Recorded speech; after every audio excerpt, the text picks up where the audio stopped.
작년도 3월달 2학년 모의고사예요. 그러니까 2020년 3월 모의고사고 실제로 등급까지 되게 높게 나오긴 한데 잘 보세요. 얘네들은 되게 낮죠 생각보다. 네. 안 높아요. 생각외로. 그러니까 뭐냐면 지금 성적 차이를 보면 거의 3점 가까이 나잖아요. 네. 그 얘기는 얘네들은 어려웠다는 거죠 시험이. 그죠? 좀 얘네는 어려운 게 어려웠어요. 많아요. 그러니까 등급에 따라 당연히 체감도는 달라질 거고 특이한 걸 얘기하면 이 문제에서 이번 문제가 전체 오답률 두 번째 순위예요. 아 진짜요? 네, 이번 문제가 생각보다 되게 높게 나왔어요. 이게 알고 보면 되게 간단한 문제인데 풀었을 때 뭔가 조금 애들이 놓친 점이 있었던 것 같고 이거 1번하고 4번 중에 전체 오답률이 가장 높은 질문은 맨 마지막에 있는 월요난자전이에요. 월요난자전에 대한 오답률이 가장 높아요. 맨 마지막 거. 그러니까 뭐 42번이 전체 오답률 1순위이긴 한데 실제로 42번 자체는 그렇게 어렵진 않아요. 근데 이제 이 질문 자체는 전체를 그냥 제가 다 읽으면 설명할게요. 간만에. 그럴 거고 문법에 자체 오답률 높은 문제는 12번이었어요. 12번이 전체 오답률이 가장 높긴 하지만 문법 전체는 이번에 다 문제가 그렇게 어렵지 않아요. 문법 자체는 거의 대부분 문제가 좀 쉬운 편이었고 좀 그런 편입니다. 그 다음에 비문학에서 오답률 가장 높은 문제는 20번이에요. 20번이요? 예. 근데 이건 20번만 그렇고 또 나머지는 쉬워요. 20부터 25는 그렇게 없잖아. 이게 뭐그 비문학 같은 경우 크게 그렇게 오답률을 갖고 얘기하는 문제가 크게 없긴 하지만 애들에 따라 30번부터 34번이 조금 틀린 애들이 있거나 아니면 이걸 맞추면 뒤에 있는 30번부터 40을 좀 놓치거나 둘 중에 하나인데 40번은 틀린 학생들이 조금 있기 때문에 여기를 뒤에 기술을 설명할게요. 차라리 비문학은 여기를 할 거고 문법은 딱 2번은 설명하긴 할게요. 12번. 12번하고 13번 이렇게 두 개만 하면 될 것 같아요. 이번에는 네. 이렇게 두 개만 하고 그 다음에 마지막에 구전소설하고 그 다음에 비문학하고 이 정도까지를 할게요. 질문은 그러니까 이거는 전체까지가 좀 높기 때문에 실제로는 그렇게 막 오답률 높은 문제들은 한 두세 개 정도 빼놓은 건 없었어요. 왜 저렇게 높아요? 것이? 니네가 쉬운 만큼 쟤네도 쉬웠나 보죠. 저희는 안 쉬웠는데 저는 안 쉬웠어요 일단. 아 뭐 그러니까 그건 등급에 따라 분명히 다르다 했잖아요. 어차피 내가 요 정도 선 나오면 이거 어려운 거 맞아요. 3등급 79점까지니까 여기까지는 그냥저냥 얘네 8점대가 나오는데 얘네들은 이미 7점대 정도밖에 안 나오잖아요. 얘는 더 심하네. 그러니까 국어도 되게 수학스러워요. 뭐냐면 뒤에 등급을 갈수록 등반 성적이 되게 넓어져요. 점수차가. 수학도 그런 거고 있잖아요. 지금 수학도 2등급까지는 좀 비슷한 성적인데 3위라고 거의 점수차가 좀 많은 것처럼 좀 이렇게 벌어지는 게 좀 있습니다. 그 얘기는 독해라는 것 자체를 가지고 누군가에게 표현하고 그거를 정답을 뽑아내는 과정이 80분 안에 그렇게 쉽지 않다는 얘기예요. 절대로. 그러니까 뭐 그런 거예요. 그러니까 이건 좀 웃긴 얘기일 수도 있겠지만 아닐 수도 있고 어떤 과목 하나 하는데 급해서 그 과목에 쏠리면 당연히 다른 과목에 문제 생겨요. 당연하게. 만약에 예를 들어서 내가 수학에 시중에서 수학에 1을 하면 당연히 수학 성적이 좀 늘어나거나 향상 유지하겠죠. 대신 국어, 영어, 탐구 과목에서 뭔가 문제가 생길 겁니다. 그러니까 균형감을 가진다는 게 절대 쉽지 않아요. 특히 그게 고1 때 많이 느낍니다. 고1 때 보면 수학급에서 거의 나머지 빼놓고 수학에 많이 집중한 애들이 대부분 애들이 나머지 다 문제 생겨갖고 3학년 때 메꾸려고 하면 안 메꿔져요. 왜냐면 2학년까지 쭉 어쨌든 시간 투자한 애들한테 내가 걔네보다 1년 정도 투자해서 성적 가져오겠지. 그게 그렇게 쉽지 않아요. 걔네들도 놀고 있는 게 아니기 때문에. 그러니까 균형 자체를 가진다는 게 진짜 어렵습니다. 생각해요. 자, 2번 같은 경우는 1번의 자리를 활용해서 수어 인사하는 게 두 번째 문단 나오죠. 주먹을 앞으로 내리면 이라고 해서 두 번째 문단에 네 번째 줄 정도부터 잘 나와요. 그러니까 1번은 정답이 아니죠. 그 다음 2번에 볼 때 자리를 활용해서 수직기호를 사용하고 있다. 수직기호라는 게 손모양이나 이런 걸 얘기하는 게 두 번째 문단 나오니까 맞는 얘기죠. 그 다음 세 번째 자료 2를 활용해서 수직기호에 따라서 수어 의미가 달라집니다. 그래서 닭을 의미하고 경찰을 의미할 때 손가락 자체를 갖고 의미하는 거니까 그게 두 번째 문단 마지막처럼 그렇게 손모양의 차이로 의미가 달라진다고 나오죠. 근데 네 번째 비수지 기호만으로 이게 문제죠. 왜냐면 4번에 볼 때 자료 3의 그림을 봐봐. 행복하다 얼굴 표정하고 행복하니 얼굴 표정이 달라졌죠. 표정이 달라요. 그리고 뭐도 있어요. 손 모양도 다르죠. 그러면 얘는 두 개 다 이용한 거죠. 수직이요와 비수직을 둘 다 이용한 거죠. 그러니까 정답 4번. 비수직이요와 수직이요 둘 다 이용해서 행복한이라는 의문문을 만드는 방법을 사용하고 있다. 이렇게 했었어야죠. 그러니까 문제가 그렇게 어렵진 않아요. 이거. 마지막에 따라해보도록 제안하고 있다. 그래서 실제로 세 번째 문단에 맨 마지막에 천천히 시범 보이면 다 함께 따라해봅시다. 이렇게 얘기한 거잖아요. 그죠? 자, 그 다음에 12번 문제로 넘어가 볼게요. 12번은 적절하지 않은 건데, 이거 사실 1학년 마지막에, 1학년 같은 경우도 이거 배웠죠? 세 번째 문단, 네 번째 문단 나오는 거, 이거 상대 높임, 주체 높임, 객체 높임, 선 어머니 다 설명 학교에서 하고 시험 들어갔기 때문에 지금 정도까지는 기억을 해야 돼요.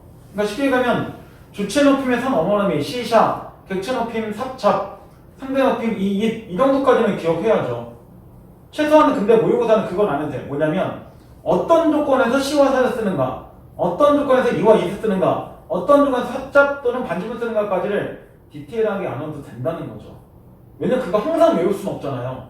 내신이야 당장 중세국어 들어갈 거라고 얘기했으니까 한 달 정도 안에 그 정도 외울 수 있겠지만 모의고사는 중세국어 어디 나올지 모르는데 매번 그거 어떻게 외우고 있어. 그죠? 그렇기 때문에 그게 모의고사에서 얘기하는 것과 그 내신에서 보는 것과 조금 차이 자체는 생겨요.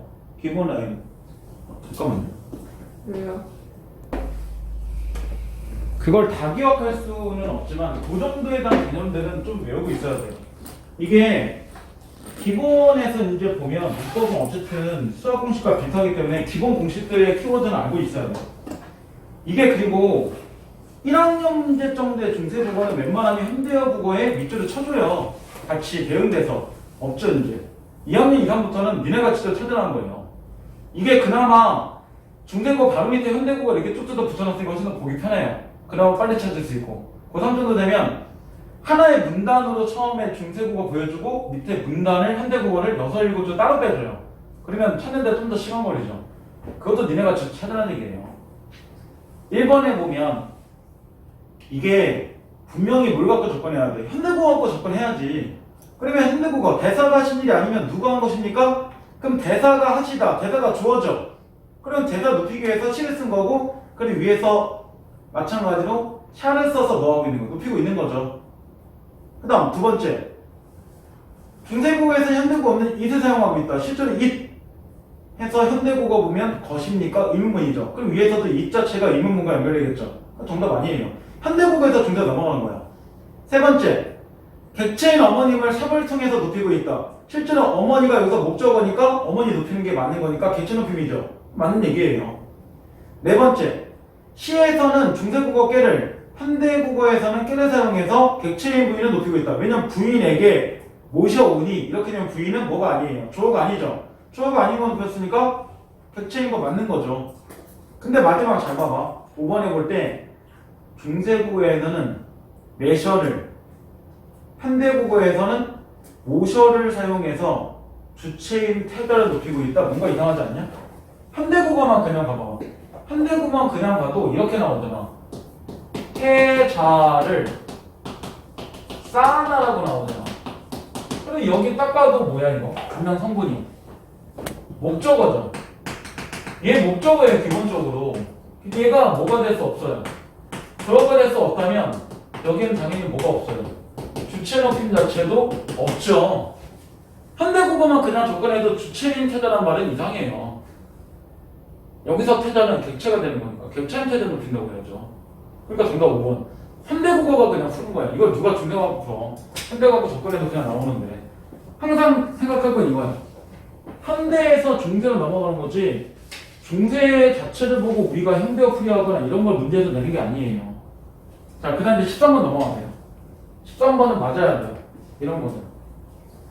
지금 축약과 탈락을 찾는 건데 이게 일단 정답이 무조건 1번, 2번, 5번밖에 없죠. 축약을 찾으려면. 그죠? 왜냐면 넣는과 이런 걸 보면 4번, 3번은 축약이 없잖아요. 기본적으로. 그죠? 그 다음에 탈락을 찾으려면 나머지 중에서 탈락을 찾으려면 나오는 게 그럼 몇밖에 없어요. 1번밖에 없죠. 다음한 유의하게 희귀 탈락한 거니까요. 그래서 하나 그냥 생각하자면 지금 이렇게 나온 거잖아요. 그 노친이나 또는 여기서 좋거나 올 수 있는데 발음할 때 이렇게 노친 되는 거고 좋고 되려면 기본적으로 여기서 히읗 자체가 뭐가 돼요? 이걸 보면 노치는 뭐야 이거 디귿의 반대이기 때문에 이렇게 보면 이렇게 나오는데 얘 같은 경우는 지금 히읗 자체가 그대로 디귿으로 바뀌고 있는 교체 형태죠. 이렇게 되는 거예요. 이거. 근데 얘 같은 경우는 지금 뭐가 돼요? 얘 같은 경우는 히읗 자체와 기역 자체가 만나서 키읔이 되는 거죠. 그리고 이제 같이 본 것 중에 하나 요거 보면 발음 자체가 이렇게 도핀 되잖아요. 나온 것처럼. 그럼 여기는 비읍 자체와 히읗이 만나서 뭐가 돼요? 피읍이 됐죠. 그럼 볼 수 있는 게 뭐냐면 히읗은 앞에 올 수도 있고 뒤에 올 수 있는 거고 반드시 뭐가 돼야 돼? 거센소리가 될 수 있는 예사소리 만나야 돼요. 그래서 통상적으로 이 히읗이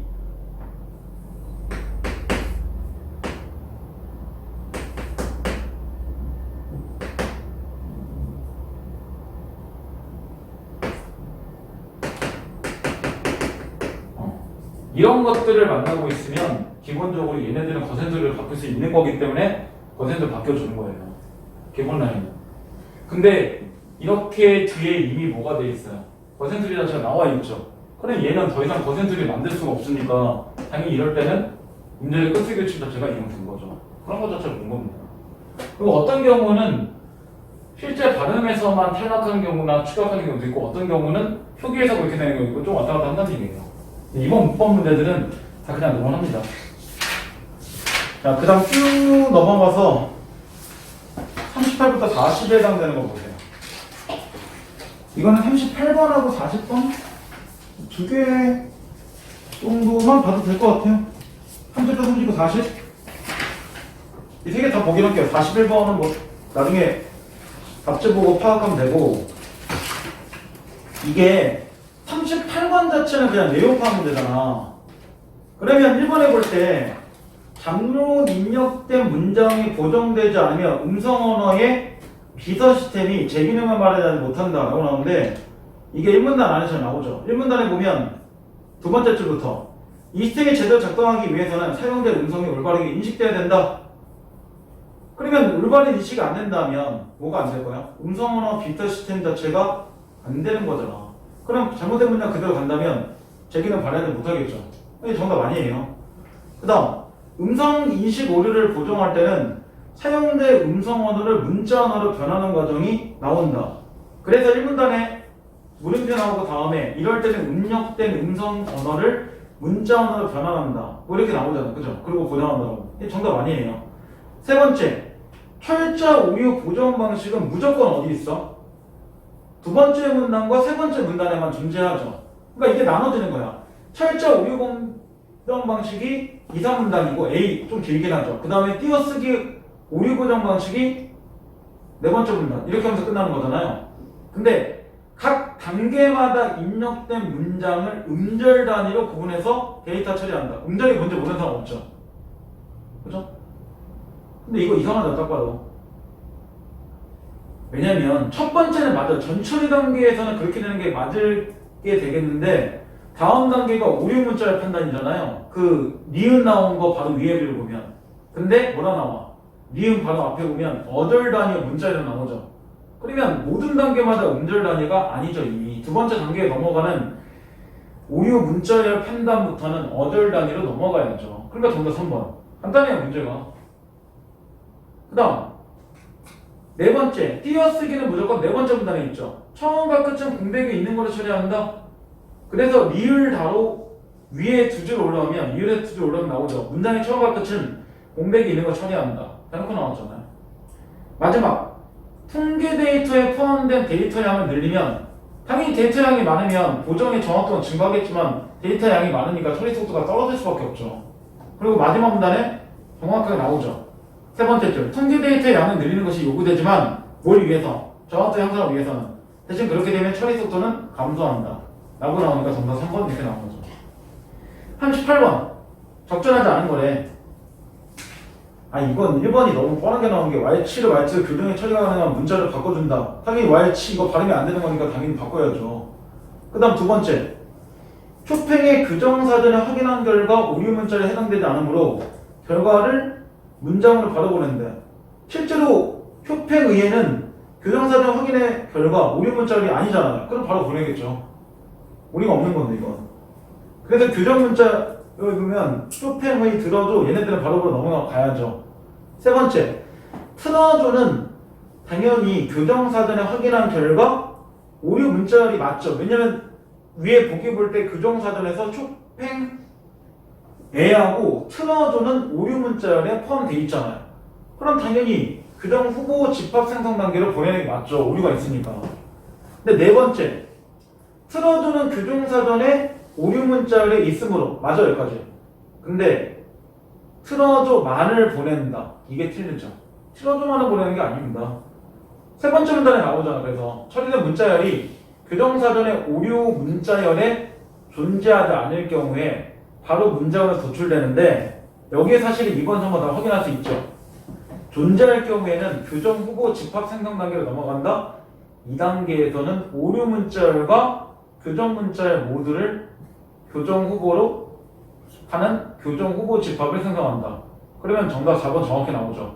교정 후보만을 틀어져 보내는 게 아니라 모두 같이 보내야 돼. 교정 문자열도 즉 틀어져도 같이 보내야죠.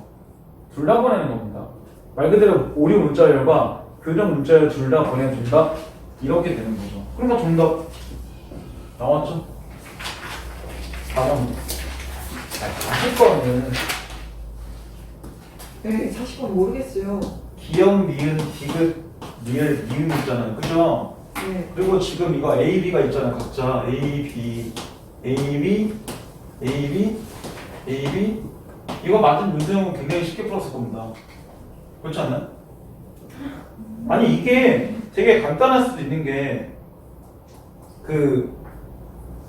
보게 되면 이거 지금 A, B가 거꾸로 된 것도 있긴 한데 첫 번째는 A, B 이렇게 돼 있고 두 번째는 B, A라고 돼 있고 세 번째는 A, B, A, B라고 돼 있고 네 번째는 B, A 돼 있고 마지막은 B, A 이렇게 돼 있는데 이렇게 돼 있죠. 모양을 보면 이렇게 돼 있죠. 그 다음에 이렇게 돼 있죠. 그 다음에 이렇게 돼 있죠. 그 다음에 이렇게 돼 있는데 마지막만 뭐예요? 이렇게 돼 있죠. 뭐 느끼는 거 없어? 유일하게 여기만 B만 나머지는 여기 정답 나오잖아.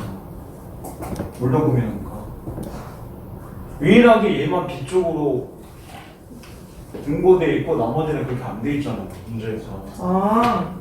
그러니까 당연히 정답이 5번일 수밖에 없죠. 쌤 그게 어디 있어요? 그죠? 그렇지 않나요? 이게 어차피 띄어쓰기니까 어딜 봐야 돼? 네 번째 문단밖에 없죠. 네 번째 문단 한번 보세요. 자, 이렇게 하고 이해 안 되면 한번 네 번째 문단 볼게요.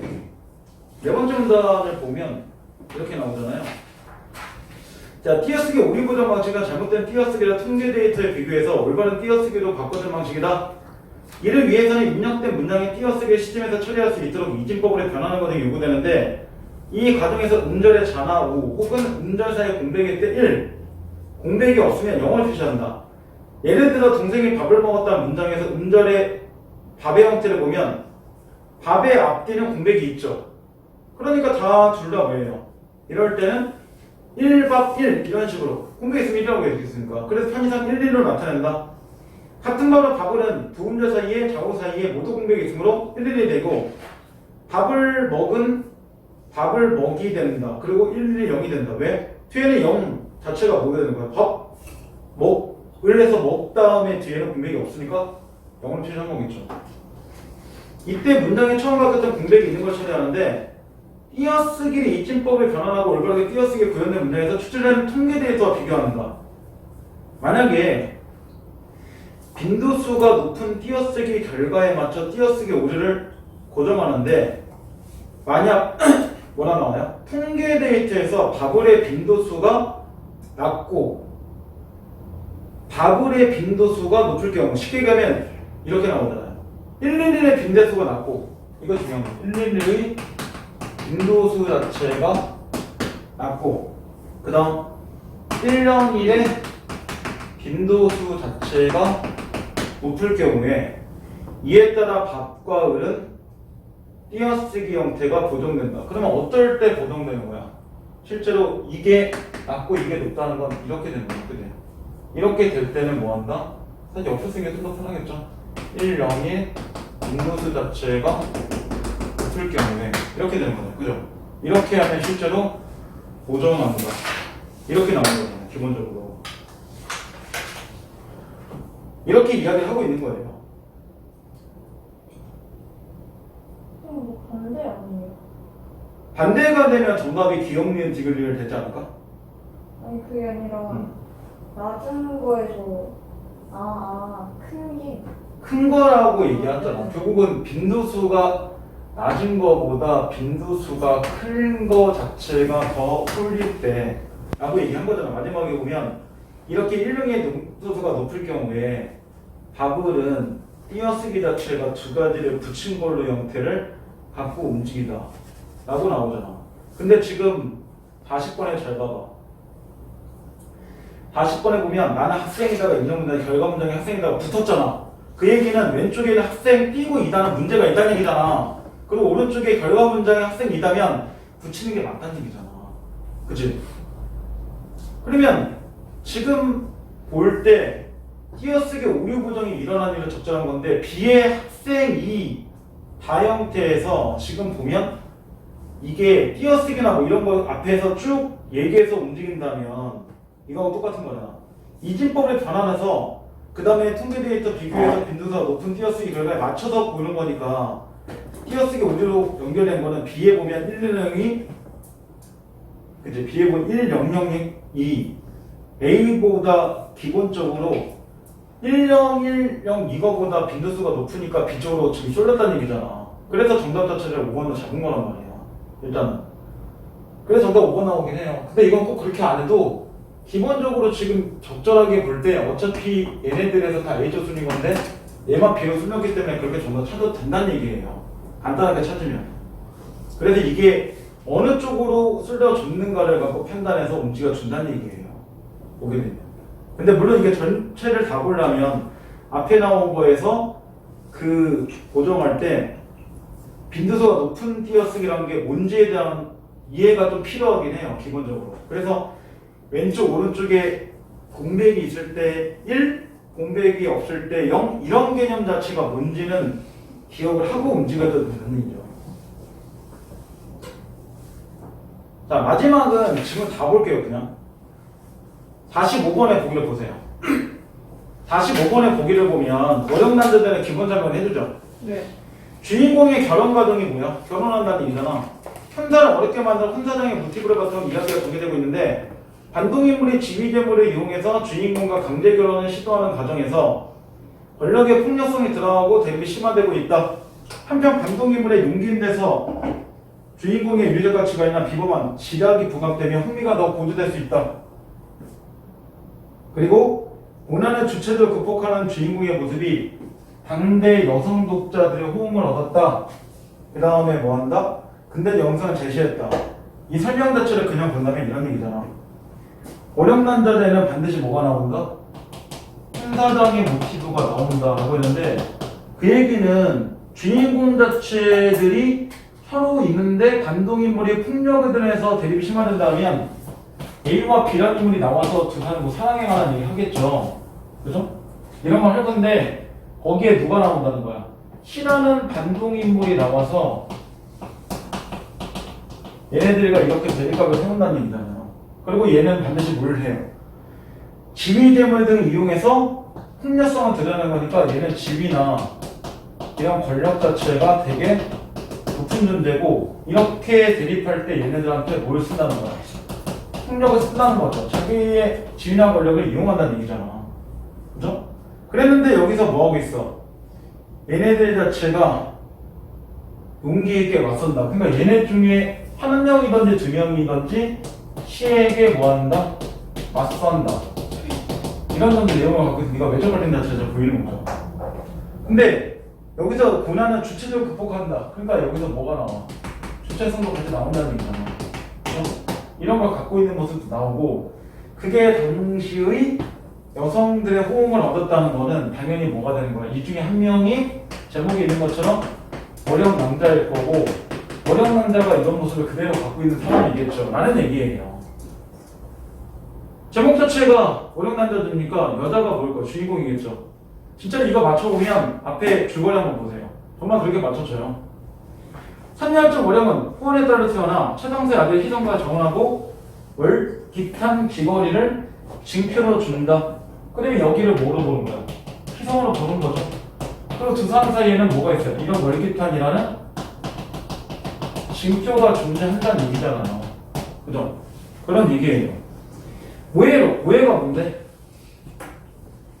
모략, 계략 이런 거잖아. 그런 걸로 부모를 잃은 여성은 상해 치료하고, 상해 치료하면 부모가 죽었다는 얘기잖아. 그래서 소주에 이르는데, 소주에 이르는데 월영의 행석함을 듣고 소주사사 위원은 차인을 보내 혼인하는 뜻을 전한다. 그럼 얘가 누구겠어? 소주의 자사의 것을 갖고 있는, 소주라는 동네의 자사의 것을 갖고 있는 위원이라는 사람이 되는 거죠. 얘가 나쁜 놈이네. 얘가 쉽게 가면 어려운 남자를 탐내고 있는 거네. 희성 자체가 안 나오죠, 여기는. 그래서 여기 잡면 희성이 안 나와요. 자, 그런데 한번 볼게요. 자, 남자의 말씀에 그런지라 이제 남자의 부모 친척이 없고 천리원정에 최생의 소식을 통할 길이 없는데 헛되이 신을 지키고 평생을 잘못되게 하니 어찌 아깝지 아니하겠는가. 또한 위자사는 청춘의 부귀영화 일국에 진동하니 이제 남자 결혼하여 빛난 가문의 아름다운 부인되어 생남생녀하시니 부귀영화를 누리다가 백년내로 하시고 위로 부모의 자세를 맡들고 아래 평생을 온전하게 할 것이니 어찌 즐겁게 아니하겠는가. 사생을 돌아보지 않냐고 쓸데없이 최생을 따라보자 하시니까 남자는 깊이 생각하시고 그런데 도리가 있어 큰아가 있을 것이니까 후회해도 미치지 못할 것이다. 쉽게 가면 나를 따라 굳이 최생 따르지 마. 이런 내용이잖아. 이때 남자 얼굴색이 변화도 많은데 비록 그 중에서 배운 것이 없으나 일륜대절은 알고 있습니다. 뒤에 문제도 있지만 야, 일륜이란 말이 도대체 뭐야? 어떻게 보면 이렇게 두 개가 합쳐진 말인데 대절은 말 그대로 큰 절개라는 뜻이잖아. 이 말은 많이 들어보지 않았나? 일륜 처음 들어? 처음 들어봤으면 거짓말했지. 유리마 그렇지 않니? 뭐가요? 손 다듬지 말고 좀 그런 거 집에 가서 해도 되잖아. 일륜이라는 게 말 그대로 이거야. 인간의 도리라는 얘기야. 나는 도리 자체와 절개를 알고 있는 여자니까 너 꺼져 이런 얘기잖아. 그거 모르는 애가 있어요? 뭐요? 인륜이요? 이런 얘기를 하고 있는 거야. 그러니까 뭐 하라는 거야? 가라는 얘기지. 물리치는 거죠. 자, 그러고 나서 오른쪽을 보세요. 오른쪽에 이렇게 나오죠. 오른쪽의 얘기는 이 여자는 얘기겠죠. 이 여자는 진짜 군자 호구다. 천만 그래도 잘하지 못하거니와 내 만일 이 여자를 구하지 못하고 있으면 맹세하고 이 세상에 살지 못할지라. 쉽게 가면 나 무조건 이 여자 가져야겠어. 이런 거잖아. 없죠. 약간 이제 여자가 안 가니까 뭔가 수가 필요하죠. 그래서 나오지. 깨를 내어 일봉서가 만들고 편지를 만들고 봉체를 차려 시비를 주며 말하네. 후배에 가서 여차여차해. 후배에 가서 이렇게 전해. 뭔가 속임수에 많이 전하라는 얘기지. 네. 자, 다음 남자는 누구였어? 오랭남자겠죠. 오랭남자가 차인을 보내고 우르나마음과 혈안의 신을 진정지 못하여 한탄함을 맞이 아니하더니 시비들어 말하되 경성 최상떡댁 노봉이 서간에 들이나이다. 뻥이잖아. 위에서 서간은 누가 만들었어? 위원이 만든 거잖아. 이미 이건 속임수적인 서간이라는 얘기야. 최상떡은 지금 보낸 게 없죠. 서간과 금함을 드리거늘 남자 12명하여 함을 열고 보니 명주 10여 필과 황금채단이 들어있다. 남자가 미소하고 11여 하여금 서간을 보라 하니 서간에 이렇게 써있다. 경성 최생은 그러면 이렇게 거짓말한 거네. 두 번째라고 호남자 자아에 올리옵나니 슬프거나 세월이 여유하여 벌써 성공에 3년상을 지낸 지 오랜지라 전혀 언약을 굳게 지키어 지금까지 살기를 실과를 정하지 아니함은 이유가 없도다. 남자를 저버리지 아니함이니 10여 노릇과 보배 조그마한 보배를 보이나니 소수하지만 행량 차리고 전일정 언약을 이루면 또한 아름답지 아니하겠는가? 낭자는 빨리 돌아와 고대에 없는 마음을 저버리지 마옵소고 허다한 말씀 다 못하나이다. 집 밖을 빼라고 하는 거지. 근데 낭자가 듣기를 다음에 위자사가 보내는지 알고 있다. 이미 눈치 깐 거야 바로. 이거 딱 보니까 이거 최상서가 보낸 게 아니네. 이거 위원 이놈이 딱 봐도 거짓말 친 거네. 여자 바로 알잖아. 물론 왜 이렇게 하는지 설명하는 게 A야. 그 A에 보면 나오지. 편지를 보니까 의심할 게 많아. 채생이 나를 데려갈 텐데 천리원정이 어떻게 무슨 들만 보내겠어? 첫 번째 의심이야. 또한 서간의 말씀이 너무 좀 별로니 의심 두 가지다. 채생의 글씨마다 사람이 칭찬한 바이나 이 글씨는 무식하다. 의심이 세 가지다. 그 다음 증표를 보내지 않았으니 의심 네 가지다. 그 다음 최상서는 본래 정직한 문제인데 무슨 이렇게 많이 이런 걸 보내. 딱 봐도 아니야. 그래서 뭐한다. 이건 위자사가 거짓말 친 거다. 그러니까 다섯 가지 이유로 눈치 깐 거라는 얘기죠. 유모와 시비등이 이 말 듣고 탐복함을 많이 나왔더라. 와 대단하다. 그러니까 여기서 실제로 원하는 말은 뭐야? 머리도 좋은 거죠. 이런 거야. 근데 아직까지도 시점을 정확하게 모르겠어. 여기까지 보면 시점 딱 관찰자예요. 그렇기 때문에 이게 42번에 정답 쳤는데 애들이 오래 걸리는 이유가 있어요. 이게 오단 높은 이유가 있고. 중량 전까지 안 나와요. 서쪽 개입이. 자, 낭자 즉시공사당국 노복으로 금치의 최단을 도로금함에 넣어보내니 노복이 하국하고 가는지라. 다음 자사 묘한 계획을 내어보내고 마음에 생각하되 비밀한 계획은 유식한 남자가 속일진데 또한 어린 여자가 어찌 의심한 바가 있겠는가. 근데 이미 속았잖아. 가 아니죠. 안 속았잖아. 눈치 깠잖아 바로. 얘가 모르고 있는 거야. 노복이 헛되이 음을 듣고 대경하여 발을 구르며 말하되 어찌 되는가. 여차여차 하옵기로 봉서금함을 도로 물리나이다. 그럼 여차여차 했다는 거는 이런 위에 있는 과거에 딱 보니까 이 여자가 그래서 뭐 눈치채고 거절했어요 이런 얘기겠지. 자 이제 충냥 우리 등은 위자사의 명을 받아 남자를 모시러 왔사오니 그럼 군사를 보낸 거네. 폭력적이지. 남자는 바삐 가시는 조커니와 불현죽 칼날에 놀란 혼백이 될 것이니 안 가면 너 죽는다 이거잖아. 어찌 청춘이 아깝지 아니하겠는가. 그래도 미치지 못하니 남자는 길이 생각해 안 따라오면 너 죽을 거야. 약간 조폭적이야. 남자가 정색하며 말하되 내 비록 여자나 너희 등의 칼은 두렵지 아니하나 어찌 죽기를 두려워하겠느냐만 지금까지 목숨을 보존하기는 이유 없구나. 분명히 유언도 있을 뿐 너라 후사를 근심함이니 이제 너희 등의 핍박을 보니 어찌 수수한 일을 생각하고 장명을 붙자니 살아 무엇하겠는가. 또한 내 벌써 죽어 너희 등의 자사 더러운 요구를 싣고자 하니 이제 너희 손에 죽느니 차라리 내가 먼저 자결하여 더러운 욕을 면하리라. 하지만 자결하지 않죠. 뒤에 볼 때 칼을 꺼내어 자기 사면을 죽여버렸죠. 그러니까 광동 50등이 갑자기 수산을 못하고 각각 몸을 빠져 도망간다. 여자가 누구 죽일지 몰랐던 거니까 오 무서워 하고 도망간 거야. 그 중에 조그만 처자로 어찌 자객 3, 4인을 되겠느냐만 여기 되게 중요해. 이 문장 지금 누가 얘기한 거야? 처자 개입한 거지. 이는 반드시 범인이 아니라 조화가 무관 이유로 이 여자가 그렇게 사람을 죽인 거야. 그리고 남군 등이 남자를 치 못하고 도망가면 목숨이 아파서 도망친 거야. 서자 개입해서 지금 강곤의 심리와 이 여자가 왜 그렇게 사람을 죽일 수 있는지 설명 다 했죠. 여기서 42번에 정답 2번 나오지. 두 번째 평가 여기 나옵니다. 한 번 더 나와 뒤에. 두 번에 걸쳐 그래서 42번은 뒤쪽에 다 몰려있어. 자 그 다음 항군 물리치고 인하여 자결하는 척하니 죽을 생각 없는 거지. 앞에 볼 때 부모의 유언도 있고 대도 이어되는데 어떻게 죽어. 강군 등이 몸을 감춰 그 남자라는 행동을 보고 자세하게 돌아온다. 이때 남자 개그로 장군을 물리치고 노복을 불러 자기 주검을 자사부 등에 버리고 오라고 하거늘 노복 등이 그 경상 보고 놀라가는데 이 어찌 신처오며 남자는 어찌 살아계시나니까 남자가 말하되 여차여차 했다. 그럼 위에서 그렇게 뭐 자기 주요 얘기를 이렇게 짧게 얘기한 거지. 노복 등이 남자의 의견과 반대함을 하려 하더라. 이때 강군 등이 돌아와 자사를 보고 전우수만을 구하는데 자다 듣기를 다음에 오랫동안 생각하다가 또 흉계를 내요. 친히 와서 이 여자를 죽이려 하더라. 남자는 본래 지혜 있고 용맹이 있는 여자이다. 이것도 주관적 평가죠. 이 여자 직접적으로 용맹하고 지혜 있는 여자라고 얘기했잖아. 그러니까 정답 두 번에 걸쳐 확인돼. 뒤쪽에서만. 자세 연기를 짐작하고 남북으로 갈아입고 상복을 지으며 초상을 치르게 준비한 후에 거짓말 내어 말하되 호남자 병이 깊어들어 만중 위중하다 하더라. 자다 듣고 허실을 탐지한다.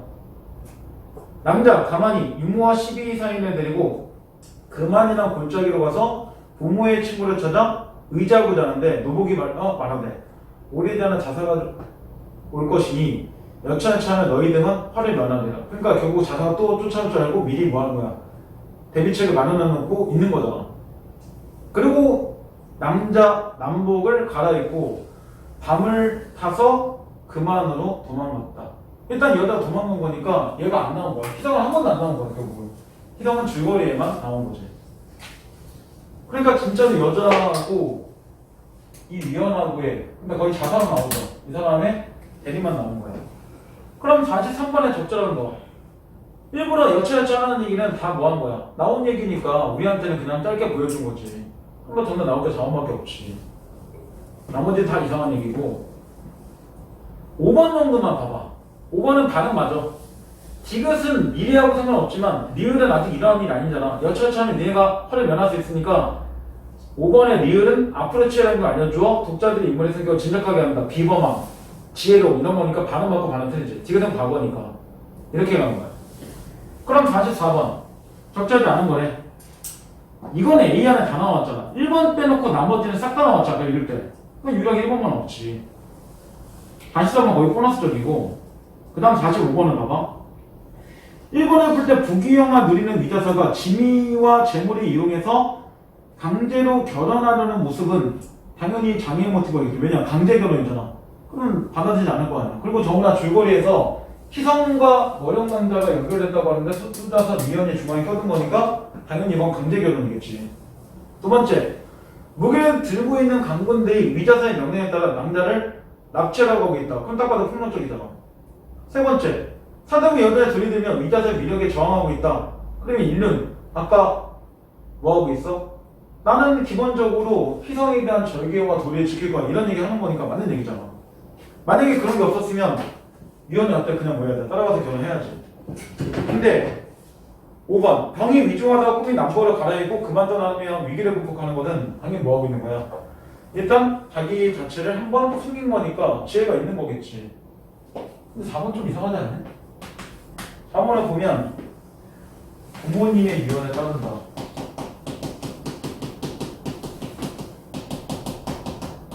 그 다음에 후상이 있기 위한다.